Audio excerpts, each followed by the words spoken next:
ਗੁਰੂ ਜੀ ਹੁਣ ਹੋਰ ਇਕੱਲੇ ਰਹਿਣ ਲੱਗ ਪਏ। ਮੂਲੋਂ ਕਿਸੇ ਕੋਲ ਨਾ ਬੈਠਣ। ਕਈ ਡੰਗ, ਸਗੋਂ 2-3 ਦਿਨ ਕੁਝ ਵੀ ਨਾ ਖਾਣਾ ਪੀਣਾ, ਪਰ ਚਿਹਰਾ ਆਪਦਾ ਭਖ ਕਰਦਾ ਚਮਕਦਾ ਰਹਿੰਦਾ ਸੀ। ਸਰੀਰ ਭਾਵੇਂ ਲਿੱਸਾ ਲੱਗਦਾ ਸੀ। ਲੰਮੇ ਪਏ ਤਾਂ ਪਏ ਹੀ ਰਹਿੰਦੇ, ਉੱਠ ਬੈਠਦੇ ਤਾਂ ਅੱਖਾਂ ਮੀਟ ਕੇ ਬੈਠੇ ਰਹਿੰਦੇ। ਉਮਰ ਹੁਣ ਪੂਰੀ ਕਿਸ਼ੋਰ ਅਵਸਥਾ 'ਚ ਹੋ ਗਈ ਸੀ। ਗੁਰੂ ਜੀ ਹੁਣ 15 ਵਰ੍ਹਿਆਂ ਤੋਂ ਉੱਪਰ ਦੇ ਹੋ ਗਏ ਸਨ। ਹੁਣ ਤਾਂ ਸਮਝੋ ਜਵਾਨ ਹੋ ਰਹੇ ਸੀ, ਪਰ ਸਰੀਰ ਲਿੱਸਾ ਪਤਲਾ ਜਿਹਾ। 3 ਮਹੀਨੇ ਇਸ ਤਰ੍ਹਾਂ ਪਿਆ ਲੰਘ ਗਏ ਤਾਂ ਆਂਢ ਗੁਆਂਢ ਸਾਕਾਂ ਨੇ ਕਿਹਾ, ਮਹਿਤਾ ਜੀ, ਪੁੱਤ ਨੂੰ ਕੋਈ ਅੰਦਰੋਂ ਰੋਗ ਹੈ, ਤੁਸੀਂ ਵੈਦ ਨੂੰ ਦਿਖਾਓ। ਜਿਵੇਂ ਅੱਜ ਕੱਲ੍ਹ ਡਾਕਟਰ ਹੁੰਦੇ ਨੇ, ਉਸ ਤਰ੍ਹਾਂ ਤਦੋਂ ਵੈਦ ਹੋਇਆ ਕਰਦੇ ਸੀ। ਜੇ ਕਿਸੇ ਨੂੰ ਕੋਈ ਰੋਗ ਹੋ ਜਾਵੇ ਤਾਂ ਦਵਾ ਦਾਰੂ ਕਰਦੇ ਸਨ। ਵੈਦ ਹੁਣ ਵੀ ਹਨ, ਪਰ ਤਦੋਂ ਨਿਰੇ ਵੈਦ ਹੀ ਹੁੰਦੇ ਸਨ ਜਾਂ ਕੋਈ ਹਕੀਮ ਹੁੰਦਾ ਸੀ। ਵੈਦ ਆਪਣੀ ਵਿੱਦਿਆ ਸੰਸਕ੍ਰਿਤ ਬੋਲੀ ਦੀਆਂ ਪੋਥੀਆਂ ਤੋਂ ਪੜ੍ਹਦੇ ਸਨ ਤੇ ਹਕੀਮ ਫਾਰਸੀ ਅਰਬੀ ਤੋਂ ਵਿੱਦਿਆ ਪੜ੍ਹਦੇ ਸਨ। ਪੁੱਤ ਦਾ ਹਾਲ ਵੇਖ ਕੇ ਤੇ ਲੋਕਾਂ ਤੋਂ ਤੇ ਆਪਣੇ ਵੇਦੀ ਸਾਕਾਂ ਤੋਂ ਸੁਣ ਕੇ, ਜੋ ਕਾਲੂ ਦਾ ਪੁੱਤ ਰਾਜੀ ਨਹੀਂ, ਬਿਮਾਰ ਹੈ, ਜਾਂ ਇਉਂ ਆਖੋ ਕੋਈ ਗੁੱਝਾ ਰੋਗ ਲੱਗਾ ਹੋਇਆ ਹੈ, ਬਾਬਾ ਕਾਲੂ ਇੱਕ ਦਿਨ ਵੈਦ ਨੂੰ ਆਪਣੇ ਘਰ ਲੈ ਆਇਆ। ਜਿਸ ਦਲਾਨ ਵਿੱਚ ਗੁਰੂ ਜੀ ਚੁੱਪਚਾਪ ਆਰਾਮ ਨਾਲ ਲੇਟੇ ਹੋਏ ਸਨ, ਵੈਦ ਨੂੰ ਨਾਲ ਲੈ ਕੇ ਬਾਬਾ ਕਾਲੂ ਅੰਦਰ ਗਿਆ। ਇਸ ਵੈਦ ਦਾ ਨਾਮ ਹਰੀਦਾਸ ਲਿਖਿਆ ਗਿਆ ਹੈ। ਹਰੀਦਾਸ ਗੁਰੂ ਜੀ ਕੋਲ ਮੰਜੀ ਤੇ ਜਾ ਬੈਠਾ। ਪਿਤਾ ਮਹਿਤਾ ਜੀ ਨੇ ਦੱਸਿਆ, ਦੇਖ ਵੈਦ, ਕਾਕਾ ਖਾਂਦਾ ਪੀਂਦਾ ਨਹੀਂ, ਲਿੱਸਾ ਹੋ ਗਿਆ ਏ, ਇਵੇਂ ਪਿਆ ਰਹਿੰਦਾ ਏ। ਚੰਗੀ ਤਰ੍ਹਾਂ ਨਾਲ ਵੇਖ, ਕੀ ਰੋਗ ਹੈ ਇਸ ਨੂੰ। ਵੈਦ ਨੇ ਚਿਹਰਾ ਵੇਖਿਆ, ਫਿਰ ਪੈਰਾਂ ਵੱਲ ਤੱਕਿਆ, ਫਿਰ ਗੁਰੂ ਜੀ ਦੀ ਸੱਜੀ ਬਾਂਹ ਮਲਕੜੇ 'ਚ ਫੜ ਕੇ ਨਾੜ ਉੱਤੇ ਹੱਥ ਧਰ ਕੇ ਲੱਗਾ ਵੇਖਣ। ਤਾਂ ਗੁਰੂ ਜੀ ਨੇ ਬਾਂਹ ਖਿੱਚ ਲਈ ਤੇ ਉੱਠ ਬੈਠੇ। ਪੁੱਛਣ ਲੱਗੇ, ਹੇ ਵੈਦ, ਤੂੰ ਕੀ ਕਰਨ ਲੱਗਾ ਏ? ਤਾਂ ਵੈਦ ਬੋਲਿਆ, ਕਾਕਾ ਜੀਓ, ਤੁਸਾਂ ਦੀ ਨਾੜ ਵੇਖਦਾ ਹਾਂ ਤਾਂ ਜੋ ਪਤਾ ਲੱਗੇ ਕਿ ਤੁਸਾਂ ਅੰਦਰ ਕੀ ਦੁੱਖ ਏ। ਤਦ ਵੈਦ ਵੱਲ ਨਜ਼ਰ ਭਰ ਕੇ ਤੱਕਿਆ ਸੋਹਣੇ ਨੈਣਾ ਵਾਲੇ ਗੁਰੂ ਨਾਨਕ ਨੇ। ਫਿਰ ਸੋਹਣੇ ਚੁਸਤ ਬੈਠੇ ਤੱਕਦੇ ਬੋਲ ਪਏ, ਸੁਣ ਭਾਈ ਵੈਦ, ਤੈਨੂੰ ਸੱਦਿਆ ਹੈ ਵੈਦੰਗੀ ਕਰਨ ਲਈ। ਮੇਰੀ ਵੈਦੰਗੀ? ਤੂੰ ਮੇਰੀ ਬਾਂਹ 'ਚ ਨਾੜ ਢੂੰਡਦਾ ਤੇ ਰੋਗ ਲੱਭਦਾ ਪਿਆ ਏ। ਮੇਰੀ ਬਾਂਹ ਵਿੱਚ ਕੋਈ ਰੋਗ ਨਹੀਂ, ਮੇਰੇ ਪਿੰਡੇ ਅੰਦਰ ਕੋਈ ਔਹਰ ਨਹੀਂ। ਵੈਦਾ, ਮੇਰੇ ਦਿਲ ਵਿੱਚ ਡੂੰਘੇ ਥਾਂ ਪੀੜ ਹੈ, ਪਿਆਰੇ ਪਰਮੇਸ਼ਰ ਦੇ ਪਿਆਰ ਦੀ। ਸੋ ਇਹ ਤੈਨੂੰ ਦਿਸਦੀ ਨਹੀਂ। ਤੂੰ ਭੋਲਿਆ ਇਸ ਪੀੜ ਨੂੰ ਨਹੀਂ ਲੱਭ ਸਕਦਾ। ਫਿਰ ਇੱਕ ਲੰਮਾ ਸਾਹ ਲੈ ਕੇ ਸੋਹਣੇ ਕਿਸ਼ੋਰ ਨਾਨਕ ਜੀ ਉੱਪਰ ਨੂੰ ਤੱਕੇ, ਬੋਲੇ, ਵੈਦਾ, ਤਦੇ ਤੈਨੂੰ ਜਾਣੀਏ ਤੂੰ ਠੀਕ ਵੈਦ ਹੈ ਜੇ ਤੂੰ ਪਹਿਲਾਂ ਆਪਣਾ ਰੋਗ ਪਛਾਣੇ ਤਾਂ। ਫਿਰ ਤੂੰ ਕੋਈ ਦਾਰੂ ਲੱਭ ਲਵੇਂ ਜਿਸ ਨਾਲ ਸਾਰੇ ਰੋਗ ਦੂਰ ਹੋ ਜਾਣ ਤੇ ਤਨ ਵਿੱਚ ਤੇ ਮਨ ਵਿੱਚ ਸੁੱਖ ਹੀ ਸੁੱਖ ਆ ਵਸੇ। ਹੇ ਵੈਦ, ਜੇ ਤੂੰ ਆਪਣਾ ਰੋਗ ਪਹਿਲੇ ਦੂਰ ਕਰ ਲਵੇਂ ਤਾਂ ਆਪ ਨੂੰ ਵੈਦ ਆਖਾਂ ਤੇ ਤਾਂ ਤੂੰ ਨਾਨਕ ਦਾ ਵੈਦ ਬਣ। ਵੈਦ ਹੈਰਾਨ ਹੋ ਗਿਆ, ਹੱਥ ਪਰੇ ਕਰ ਲਿਆ ਉਸ ਤੇ ਆਖਣ ਲੱਗਾ, ਕਾਕਾ ਜੀਓ, ਤੁਸੀਂ ਸਮਝਦੇ ਹੋ ਮੈਂ ਰੋਗੀ ਹਾਂ? ਤਾਂ ਆਪ ਜੀ ਬੋਲੇ, ਹਾਂ ਵੈਦ, ਤੁਦੇ ਨੂੰ ਹਉਮੈ ਦਾ ਰੋਗ ਲੱਗਾ ਹੋਇਆ ਹੈ। ਇਹ ਰੋਗ ਹੈ, ਸਭ ਨੂੰ ਲੱਗਾ ਹੈ, ਪਰ ਲੋਕੀ ਸਮਝਦੇ ਨਹੀਂ। ਵੈਦ ਕਹਿਣ ਲੱਗਾ, ਇਸ ਰੋਗ ਨੇ ਸਾਨੂੰ ਕੀ ਦੁੱਖ ਦਿੱਤਾ ਹੈ? ਆਪ ਜੀ ਫਿਰ ਤੱਕੇ, ਦਿਆਲੂ ਹੋ ਕੇ ਬੋਲੇ, ਇਸਨੇ ਸਾਨੂੰ ਸਾਡੇ ਪਰਮੇਸ਼ਰ ਜੀ ਤੋਂ ਵਿਛੋੜ ਛੋੜਿਆ ਹੈ। ਇਸਨੇ ਸਾਨੂੰ ਦੂਜੇ ਲੋਕਾਂ ਤੋਂ ਓਪਰਾ ਕਰ ਛੋੜਿਆ ਹੈ। ਵੈਦ, ਸਾਨੂੰ ਤਾਂ ਪਤਾ ਨਹੀਂ ਪੈਂਦਾ, ਕੋਈ ਦੱਸ ਕਿਵੇਂ ਪਛਾਣੀਏ ਇਹ ਰੋਗ? ਰੋਗ ਹੋਵੇ ਤਾਂ ਕਿਤੇ ਪੀੜ ਹੁੰਦੀ ਏ, ਕੋਈ ਥਾਂ ਦੁਖਦਾ ਏ, ਦਿਲ ਨੂੰ ਦੁੱਖ ਭਾਸਦਾ ਏ। ਇਸ ਰੋਗ ਦੀ ਕੋਈ ਪੀੜ ਨਹੀਂ ਹੁੰਦੀ। ਤਾਂ ਗੁਰੂ ਨਾਨਕ ਸਾਹਿਬ ਹੱਸੇ ਤੇ ਆਖਣ ਲੱਗੇ, ਭੋਲੇ ਵੈਦ, ਵੇਖ, ਮੌਤ ਸਭ ਦੇ ਸਿਰ ਤੇ ਖਲੋਤੀ ਹੈ, ਉਸ ਦਾ ਡਰ ਸਭ ਨੂੰ ਖਾ ਰਿਹਾ ਹੈ। ਦੱਸ, ਡਰ ਦੁੱਖ ਹੁੰਦਾ ਹੈ ਕਿ ਨਹੀਂ? ਸਭ ਕੋਈ ਕੰਬਦਾ ਹੈ ਕਿ ਇੱਕ ਦਿਨ ਜੰਮਣੀ ਲੈ ਜਾਣਾ ਹੈ। ਫਿਰ ਵੇਖ ਵੈਦਾ, ਰੋਜ਼ ਖਾਂਦੇ ਹੋ, ਰੋਜ਼ ਸੁਆਹ ਹੋ ਜਾਂਦਾ ਹੈ, ਫਿਰ ਰੋਜ਼ ਖਾਣਾ ਲੱਭਦੇ ਹੋ। ਇਹ ਜੋ ਭੁੱਖ ਹੈ, ਰੋਜ਼ ਦਾ ਦੁੱਖ ਨਹੀਂ ਲੱਗਾ ਹੋਇਆ? ਦੱਸ, ਜੇ ਭੁੱਖ ਵੇਲੇ ਨਾ ਖਾਈਏ ਤਾਂ ਰੋਗੀ ਹੋ ਜਾਈਦਾ ਹੈ ਕਿ ਨਹੀਂ? ਫਿਰ ਕਿੰਨੇ ਰੋਗ ਹਨ ਜੋ ਤੂੰ ਪੜ੍ਹਿਆ ਹੈ, ਉਹਨਾਂ ਦਾ ਡਰ ਖਾਂਦਾ ਏ।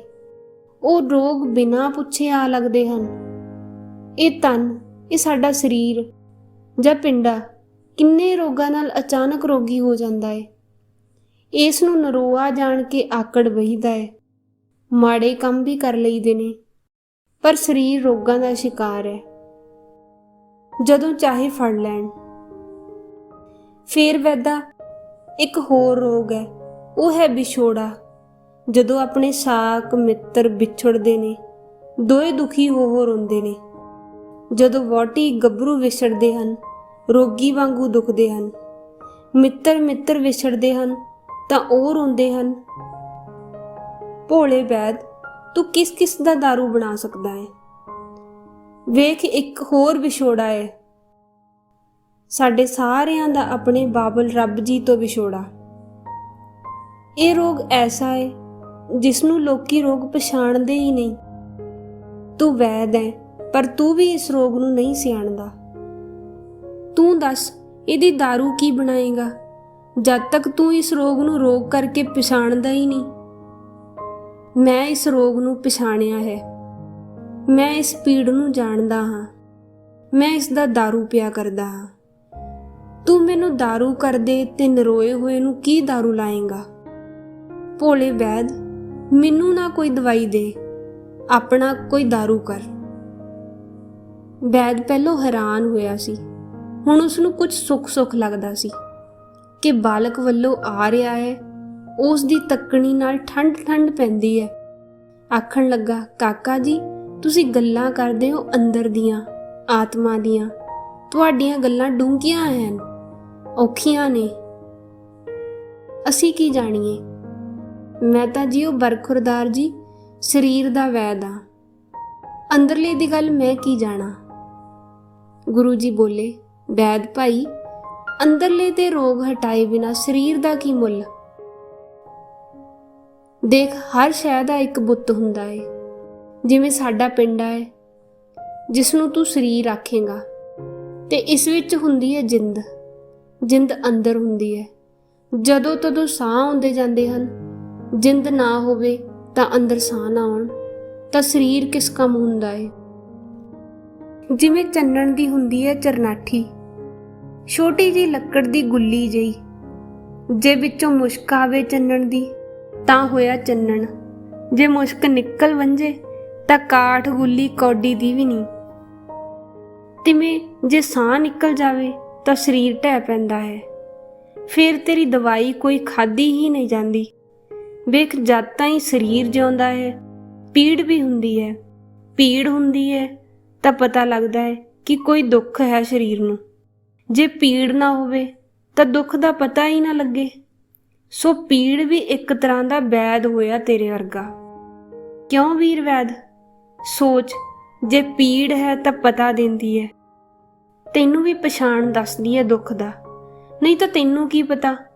ਸੋ ਮੈਨੂੰ ਦਿਲ ਵਿੱਚ ਪੀੜ ਏ, ਉੱਥੇ ਮੇਰੇ ਸੋਹਣੇ ਬਾਵਲ, ਸੋਹਣੇ ਪਰਮੇਸ਼ਰ ਤੋਂ ਵਿਛੋੜੇ ਦਾ ਦੁੱਖ ਏ। ਐਸਾ ਦਾਰੂ ਵੀਰਾ ਤੇਰੇ ਪਾਸ ਕੋਈ ਨਹੀਂ ਜਿਹੜਾ ਉੱਥੇ ਜਾ ਕੇ ਲੱਗੇ। ਸੋ ਤੂੰ ਮੈਨੂੰ ਕੋਈ ਦਵਾਈ ਨਾ ਦੇ। ਸੁਣ ਭੋਲੇ ਵੈਦ, ਐਵੇਂ ਸਰੀਰ ਦਾ ਦਾਰੂ ਨਾ ਪਿਆਲਾ ਮੈਨੂੰ। ਵੈਦ ਨੂੰ ਹੋਸ਼ ਆ ਗਈ। ਦਿਲ ਨੂੰ ਆਖੇ, ਇਹ ਰੋਗੀ ਹੈ ਕਿ ਰੋਗਾਂ ਦਾ ਦਾਰੂ ਹੈ? ਇਹ ਬਾਲਕ ਹੈ ਕਿ ਵੈਦ ਰਾਜ ਏ? ਇਹ ਮਾਮੂਲੀ ਬੰਦਾ ਏ ਸਾਡੇ ਵਰਗਾ ਕਿ ਰੱਬ ਦਾ ਘੱਲਿਆ ਏ? ਜੋ ਵੀ ਹੈ, ਬੜੀਆਂ ਉੱਚੀਆਂ ਤੇ ਸੁੱਚੀਆਂ ਗੱਲਾਂ ਕਰਦਾ ਏ। ਇਹ ਗੋਰਖ ਹੈ ਕਿ ਵਿਸ਼ਨੂੰ ਏ? ਇਉਂ ਸੋਚਦਾ ਪੁੱਛਣ ਲੱਗਾ, ਭਲਾ ਜੀ ਇਹ ਤਾਂ ਦੱਸੋ, ਜੋ ਗੱਲ ਤੁਸੀਂ ਆਖੀ ਏ ਸੱਚ ਏ ਉਹ? ਅਸੀਂ ਤੁਹਾਡੇ ਸੋਹਣੇ ਬਾਬਲ ਤੋਂ ਵਿਛੜੇ ਹਾਂ ਤੇ ਇਹ ਰੋਗ ਹੈ, ਪਰ ਅਸੀਂ ਪਛਾਣਦੇ ਨਹੀਂ ਤੇ ਇਹ ਰੋਗ ਗੁੱਝਾ ਰੋਗ ਏ। ਇਹ ਸਾਨੂੰ ਕਿਵੇਂ ਲੱਗਾ ਏ ਤੇ ਅਸੀਂ ਕਿਉਂ ਨਹੀਂ ਇਸ ਦੀ ਪੀੜ ਨੂੰ ਤੁਸਾਂ ਵਾਂਗ ਮਾਲੂਮ ਕਰਦੇ। ਇਹ ਪੀੜ ਜੋ ਤੁਸਾਂ ਕਹੀ ਏ ਸਾਡੇ ਕਾਲਜੇ ਵਿੱਚ ਕਿਉਂ ਨਹੀਂ ਵੱਜਦੀ। ਹੁਣ ਫਿਰ ਦਿਆਲੂ ਜੀ ਦੇ ਸੋਹਣੇ ਬੁੱਲ ਖੁੱਲੇ ਤੇ ਆਖਣ ਲੱਗੇ, ਸੁਣ ਵੀਰ ਵੈਦ, ਮਨੁੱਖ ਦਾ ਮਨ ਜੋ ਦਿਸਦਾ ਏ, ਚੰਗਾ ਚੰਗਾ ਲੱਗਦਾ ਏ, ਮਿੱਠਾ ਮਿੱਠਾ ਲੱਗਦਾ ਏ, ਉਸ ਨੂੰ ਲੈਣ ਦੇਣ ਦੀ ਲੋਚਾ ਵਿੱਚ, ਚਾਹਨਾ ਵਿੱਚ ਇੰਨਾ ਲੱਗ ਜਾਂਦਾ ਏ ਕਿ ਜਿਵੇਂ ਕੋਈ ਅੰਨਾ ਹੋ ਜਾਂਦਾ ਏ। ਲੋਕੀ ਆਖਦੇ ਹਨ ਨਾ ਕਿ ਫਲਾਣਾ ਫਲਾਣੀ ਗੱਲ ਦੇ ਮਗਰ ਅੰਨਾ ਹੋ ਕੇ ਲੱਗ ਪਿਆ ਏ। ਸੋ ਮਨ ਉਹਨਾਂ ਵਸਤਾਂ ਤੇ ਗੱਲਾਂ ਦੇ ਮਗਰ ਲੱਗ ਕੇ ਉਹਨਾਂ ਨੂੰ ਕਿਵੇਂ ਨਾ ਕਿਵੇਂ ਲੈ ਲੈਂਦਾ ਏ, ਫਿਰ ਉਹਨਾਂ ਨੂੰ ਭੋਗਦਾ ਏ, ਖਾਂਦਾ ਪੀਂਦਾ ਏ, ਹੰਡਾਉਂਦਾ ਏ, ਮੌਜਾਂ ਮਾਣਦਾ ਏ, ਇਉਂ ਹੋਰ ਅੰਨਾ ਹੁੰਦਾ ਜਾਂਦਾ ਏ। ਉਹਨਾਂ ਮੌਜਾਂ ਵਿੱਚ ਲੱਗਾ ਆਪਣੇ ਸੋਹਣੇ ਪਰਮੇਸ਼ਰ ਨੂੰ ਭੁੱਲ ਜਾਂਦਾ ਏ। ਜਿੱਕੂ ਛੋਟੇ ਬਾਲ ਖੇਡਾਂ ਦੇ ਮਗਰ ਲੱਗੇ ਤੇ ਖਿਡੌਣਿਆਂ 'ਚ ਮਸਤ ਹੋਏ ਘਰੋਂ ਬਾਹਰ ਨਿਕਲ ਜਾਂਦੇ, ਹੋਰ ਮੁੰਡਿਆਂ ਕੁੜੀਆਂ ਨਾਲ ਖੇਡਦੇ ਮਾਂ ਪਿਓ ਨੂੰ ਵੀ ਖੇਡਾਂ ਵਿੱਚ ਲੱਗੇ ਭੁੱਲੇ ਰਹਿੰਦੇ ਨੇ। ਇਸੇ ਤਰ੍ਹਾਂ ਅਸੀਂ ਉੱਚੇ ਬਾਬਲ ਨੂੰ ਭੁੱਲ ਜਾਂਦੇ ਹਾਂ, ਤਾਂ ਸਾਨੂੰ ਦੁੱਖ ਆ ਵਾਪਰਦੇ ਹਨ। ਸਰੀਰ ਨੂੰ ਕਈ ਰੋਗ ਉੱਠ ਖਲੋਂਦੇ ਹਨ। ਰੋਗ ਤਾਂ ਵੈਦਾ ਸਰੀਰ ਨੂੰ ਹੁੰਦੇ ਹਨ, ਪਰ ਪੀੜ ਮਨ ਨੂੰ ਹੁੰਦੀ ਹੈ। ਮਨ ਜੋ ਮਾਲਕ ਪਰਮੇਸ਼ਰ ਨੂੰ, ਸੋਹਣੇ ਬਾਬਲ ਨੂੰ ਭੁੱਲ ਕੇ ਖੇਡਾਂ ਵਿੱਚ ਰੁੱਝ ਗਿਆ ਸੀ, ਅੰਨਾ ਹੋ ਗਿਆ ਸੀ। ਸਾਰੇ ਦੁੱਖ ਜੋ ਸਰੀਰ ਨੂੰ ਹੁੰਦੇ ਹਨ, ਉਹ ਅੰਨੇ ਹੋਏ ਮਨ ਨੂੰ ਸਜ਼ਾ ਮਿਲਦੀ ਹੈ। ਕਿਉਂ? ਜੋ ਪੀੜ ਉਸ ਨੂੰ ਹੁੰਦੀ ਹੈ। ਪੀੜ ਸਜ਼ਾ ਵੀ ਹੈ ਵੈਦਾ ਤੇ ਦਾਰੂ ਵੀ ਹੈ। ਕਿਉਂ? ਜੋ ਪੀੜ ਦੁੱਖ ਦਾ ਪਤਾ ਦੱਸਦੀ ਹੈ, ਇਹੋ ਪੀੜ ਦਾਰੂ ਹੋ ਜਾਂਦੀ ਹੈ। ਸੋ ਤੂੰ ਮੇਰੀ ਕਲੇਜੇ ਦੀ ਪੀੜ ਨਾ ਦੂਰ ਕਰ। ਇਹ ਸੋਹਣੇ ਬਾਬਲ, ਸੋਹਣੇ ਪਰਮੇਸ਼ਰ ਦੇ ਪਿਆਰ ਦੀ ਕਸਕ ਹੈ। ਤੂੰ ਆਪਣੇ ਰੋਗ ਦਾ ਦਾਰੂ ਕਰ, ਜੋ ਹੈ ਤੇ ਚੀਸਾਂ ਨਹੀਂ ਮਾਰਦਾ। ਹੁਣ ਵੈਦ ਦੇ ਨੈਣ ਅਥਰੂਆਂ ਨਾਲ ਭਰ ਆਏ। ਹੱਥ ਬੰਨ੍ਹ ਕੇ ਆਖਣ ਲੱਗਾ, ਸੋਹਣੇ ਬਾਲਕ ਜੀ, ਅੰਦਰ ਦੇ ਵੈਦ ਜੀ, ਹੁਣ ਕੋਈ ਦਾਰੂ ਵੀ ਦੱਸੋ ਅੰਨੇ ਮਨ ਦਾ, ਦੁਖੀ ਮਨ ਦਾ। ਹੁਣ ਪਿਆਰ ਨਾਲ ਤੱਕੇ ਸੋਹਣੇ ਗੁਰੂ ਜੀ ਬੋਲੇ, ਸੁਣ ਵੈਦ, ਤੇਰੀ ਜਾਗ ਮੇਰਾ ਨਿਰੰਕਾਰ ਖੋਲੇ। ਤੈਨੂੰ ਹੁਣ ਕੁਛ ਪੀੜ ਪੁੱਜੀਏ। ਹੁਣ ਕੰਨ ਕਰਕੇ ਦਾਰੂ ਸੁਣ, ਉਸ ਸੋਹਣੇ ਬਾਬਲ ਦਾ, ਉਸ ਨਿਰੰਕਾਰ ਦਾ। ਉਸ ਸਭ ਮੈਲਾਂ ਤੋਂ ਉੱਜਲਦਾ ਚਮਕਦਾ ਨਾਮ, ਇੱਕ ਰੱਖਿਆ ਕਰਨੇ ਹਾਰ, ਰੋਗਾਂ ਤੋਂ ਰਾਜੀ ਕਰਨੇ ਵਾਲਾ ਦਾਰੂ ਏ। ਉਹ ਜਦ ਉਸ ਦੁਖੀ ਮਨ ਵਿੱਚ ਆ ਵਸਦਾ ਏ ਤਾਂ ਇਹ ਦੇਹੀ, ਇਹ ਸਰੀਰ ਜਿੰਦ ਵਾਲਾ ਜਿਉਂਦਾ ਸਰੀਰ ਸੋਨੇ ਵਾਂਗੂ ਸੋਹਣਾ, ਚਮਕਾਂ ਵਾਲਾ ਤੇ ਨਰੂਆ ਹੋ ਜਾਂਦਾ ਏ। ਫਿਰ ਮਨ ਦੇ ਦੁੱਖ ਤੇ ਸਰੀਰ ਦੇ ਸਾਰੇ ਰੋਗ ਦੂਰ ਹੋ ਜਾਂਦੇ ਹਨ। ਹਾਂ ਵੈਦ ਜੀ, ਇਉਂ ਸਮਝ ਲੈ ਕਿ ਸਭ ਕੋਈ ਸਾਰੇ ਦੁੱਖਾਂ ਤੋਂ ਛੁੱਟ ਜਾਂਦਾ ਹੈ, ਇੱਕ ਉਸ ਸੋਹਣੇ ਬਾਬਲ ਦੇ ਨਾਮ ਨੂੰ ਅੰਦਰ ਵਸਾ ਕੇ। ਦੇਖੋ, ਜਿੱਥੇ ਮੇਰੇ ਅੰਦਰ ਸੋਹਣੇ ਬਾਬਲ ਦੀ ਪਿਆਰੀ ਪੀੜ ਹੈ, ਉੱਥੇ ਵਸਦਾ ਹੈ ਉਸ ਦਾ ਨਾਮ। ਮੇਰੀਆਂ ਤੂੰ ਹੁਣ ਨਾੜਾਂ ਵੇਖ, ਸਾਰਾ ਪਿੰਡਾ ਵੇਖ, ਮੇਰਾ ਸਰੀਰ ਨਵਾਂ ਨਰੋਆ ਏ, ਇਸ ਨੂੰ ਕੋਈ ਰੋਗ ਨਹੀਂ। ਵੈਦ ਹੁਣ ਹੈਰਾਨ ਤੋਂ ਹੈਰਾਨ ਹੋ ਕੇ ਪਿਆਰ ਵਿੱਚ ਆ ਗਿਆ ਸੀ। ਆਪਣੀ ਵੈਦਗੀ ਸਾਰੀ ਭੁੱਲ ਗਿਆ ਸੀ। ਮਸਤ ਹੋਇਆ ਸੋਹਣੇ ਚਿਹਰੇ ਵੱਲ ਤੱਕਦਾ ਤੱਕਦਾ ਅੱਖਾਂ ਵੀ ਘੱਟ ਝਮਕਦਾ ਸੀ। ਉਸ ਨੂੰ ਠੰਡੀ ਠੰਡੀ ਮਿੱਠੀ ਮਿੱਠੀ ਆਉਂਦੀ ਜਾਪਦੀ ਸੀ ਕੋਈ ਲਪਟ ਜਿਹੀ ਗੁਰੂ ਦੇ ਸਰੀਰ ਵੱਲੋਂ। ਉਸ ਦਾ ਸਿਰ ਝੁਕ ਗਿਆ। ਆਖਿਆ ਉਸ, ਹੁਣ ਮੇਰੇ ਤੇ ਮਿਹਰ ਕਰੋ, ਮੇਰੇ ਅੰਦਰਲੇ ਦੇ ਰੋਗ ਦੂਰ ਕਰੋ।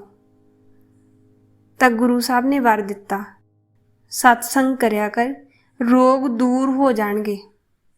ਵੈਦ ਹੁਣ ਮੱਥਾ ਟੇਕ ਕੇ ਤੁਰ ਪਿਆ ਤੇ ਜਾਂਦਾ ਹੋਇਆ ਮਹਿਤਾ ਕਾਲੂ ਜੀ ਨੂੰ ਕਹਿਣ ਲੱਗਾ, ਫਿਕਰ ਨਾ ਕਰੋ, ਤੇਰਾ ਨੌ ਨਿਹਾਲ ਬਿਮਾਰ ਨਹੀਂ, ਇਸ ਨੂੰ ਕੋਈ ਰੋਗ ਨਹੀਂ, ਇਸ ਨੂੰ ਕੋਈ ਔਹਰ ਨਹੀਂ, ਕੋਈ ਛਾਇਆ ਨਹੀਂ, ਕੋਈ ਪਕੜ ਨਹੀਂ। ਇਹ ਪਰਮੇਸ਼ਰ ਦਾ ਪਿਆਰਾ ਏ, ਇਹ ਕੋਈ ਮਹਾਨ ਮਹਾਨ ਪੁਰਖ ਏ, ਧੁਰੋਂ ਆਇਆ ਏ, ਜਗਤ ਦੇ ਲੋਕਾਂ ਦਾ ਭਲਾ ਕਰਨ ਆਇਆ ਏ।